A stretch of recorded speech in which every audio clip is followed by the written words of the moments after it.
Live from the Broadcast Center in Los Angeles, this is KCAL9 News at 8.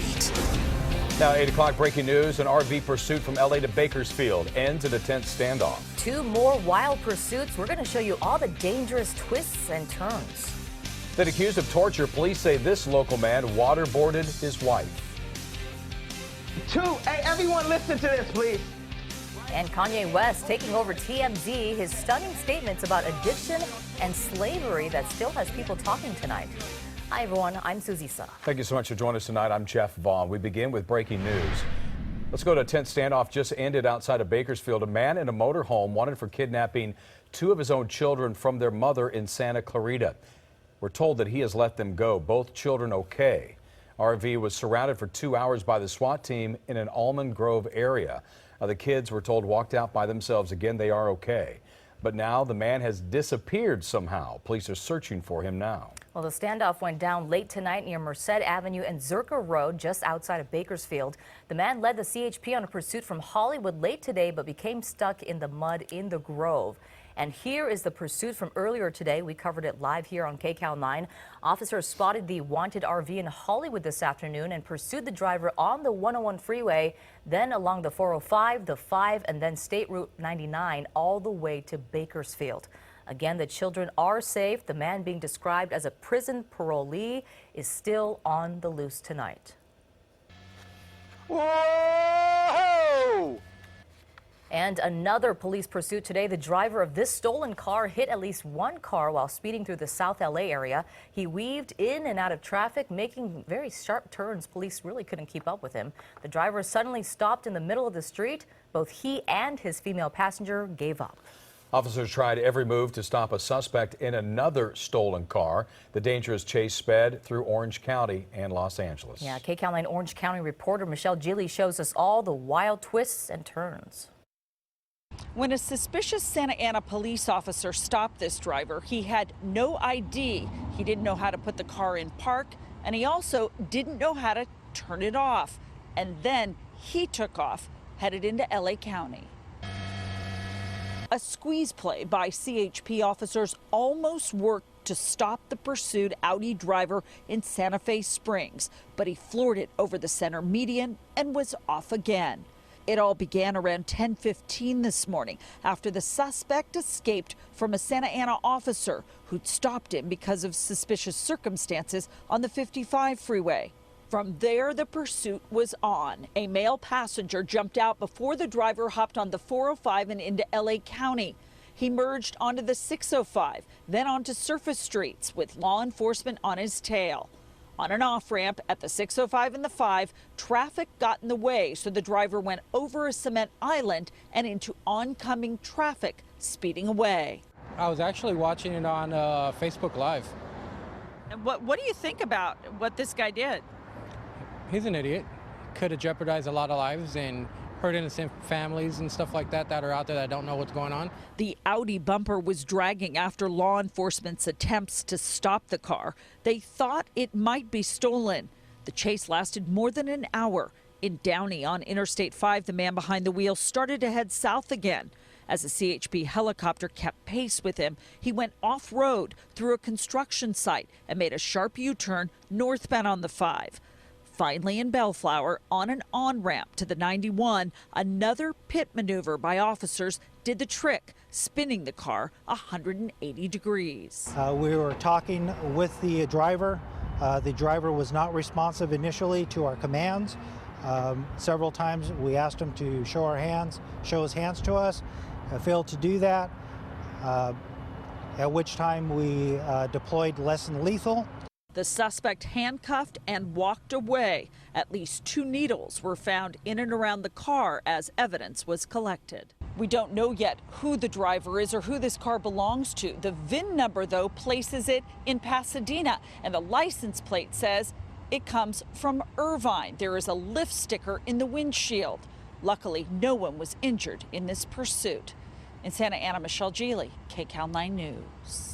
Now to new details tonight in the shocking case of torture in Orange County. Our other Orange County reporter Stacy Butler with more on that tonight. I'm standing in front of the apartment building where this allegedly happened. This is quintessential Newport Beach. It's surrounded by water, boats, just feet from restaurants and the Newport Beach pier.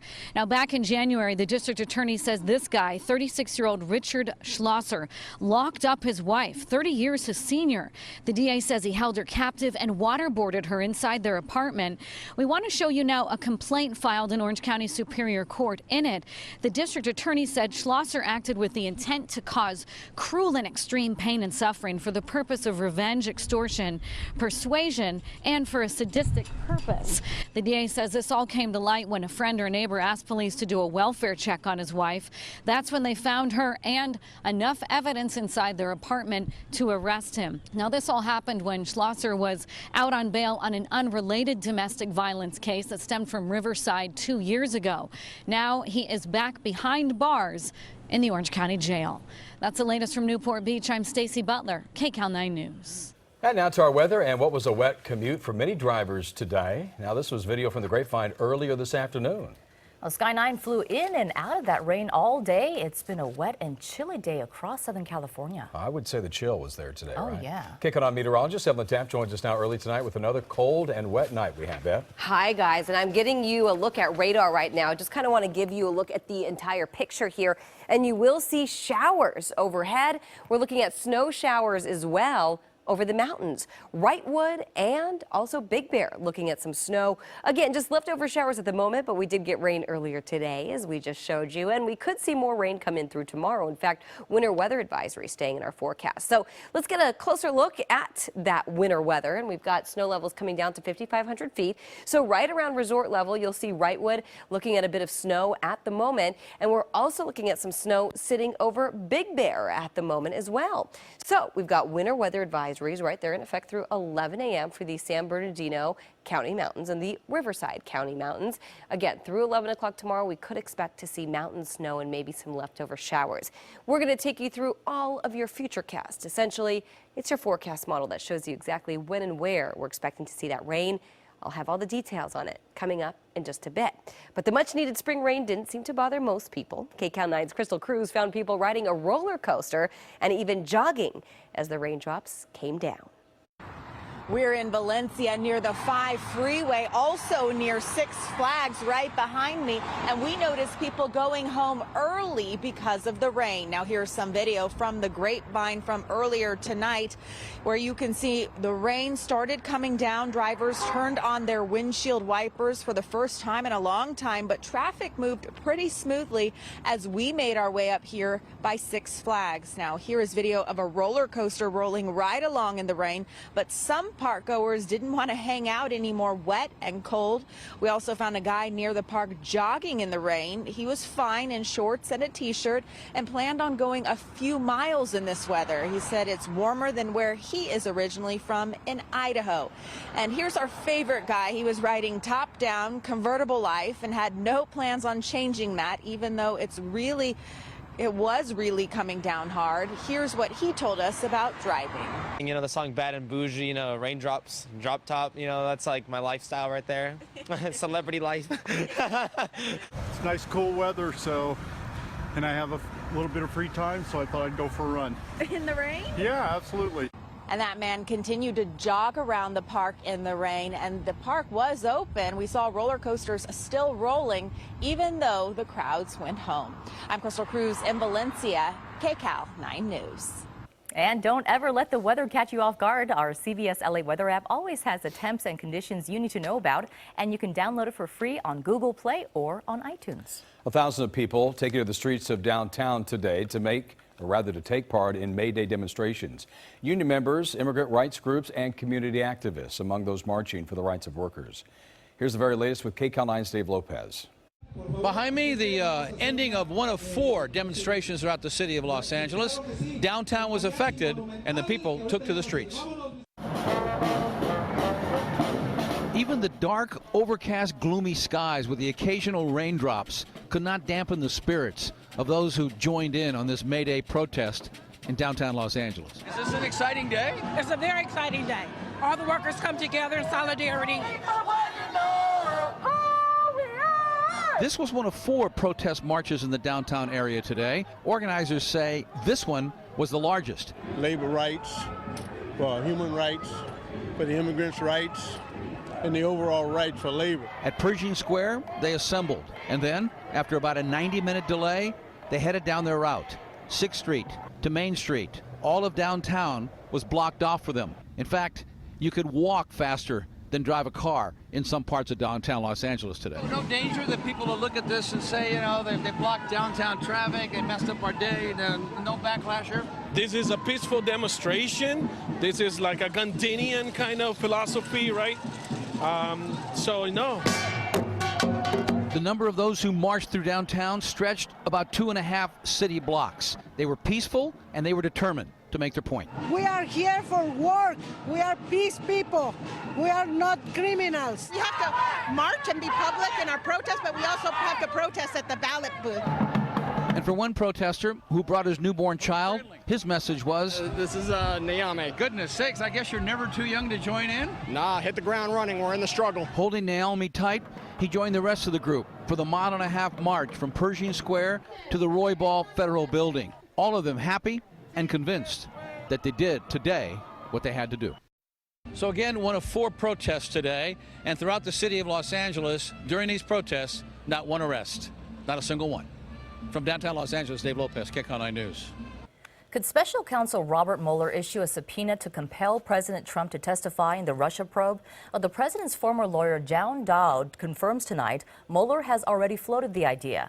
This comes after a list of questions Mueller might ask the president was leaked to the media. KCAL9's Mola Lenghi has more tonight from Washington. White House Press Secretary Sarah Huckabee Sanders repeatedly dodged questions about the leak of questions Special Counsel Robert Mueller likely wants President Trump to answer. I would refer you to the president's outside personal attorneys, Jay Sekulow and Rudy Giuliani. The list of more than 40 questions, first obtained by the New York Times, range from an examination of the firing of former FBI Director James Comey. When was the decision made? Who played a role? Investigators also want to know what the president knew about outreach by his campaign to Russia and about potential assistance to the campaign. I'm not going to get into the back and forth on matters involving the special counsel. Solomon Weisenberg, who questioned former President Bill Clinton in the late 1990s as Ken Starr's deputy independent counsel, suspects Mueller already knows the answers to some of the questions. Any normal white-collar client, his or her attorney would be jumping up and down on the desk insisting that they not go in for an interview. Earlier in the day, Mr. Trump suggested the special counsel didn't have much of a case, writing in part, "It would seem very hard to obstruct justice for a crime that never happened." Special counsel Mueller's team has already indicted or gotten guilty pleas from 19 people, including some of the president's former top advisors. Mola Lenghi, KCAL9 News. Looks like Facebook is heading into unfamiliar territory. The social media giant now wants you to set you up with a significant other. Gonna be a matchmaker. Hey, Eb. Hey, and we're getting a look outside right now. Satellite radar still looking at rain showers and snow showers spinning over Southern California. I'll have your full forecast when we come back. I'm Jo Kwan at Cal State Long Beach. That's Prospector Pete, the university's mascot. There's some controversy behind it. We'll have the story coming up. Y'all had me scared of myself, of my vision. So I took some pills so I wouldn't go to the hospital and prove everyone right. The rantings of a music man, Kanye West, opioids, and the dramatic step he took to make others like him. Still ahead at 8.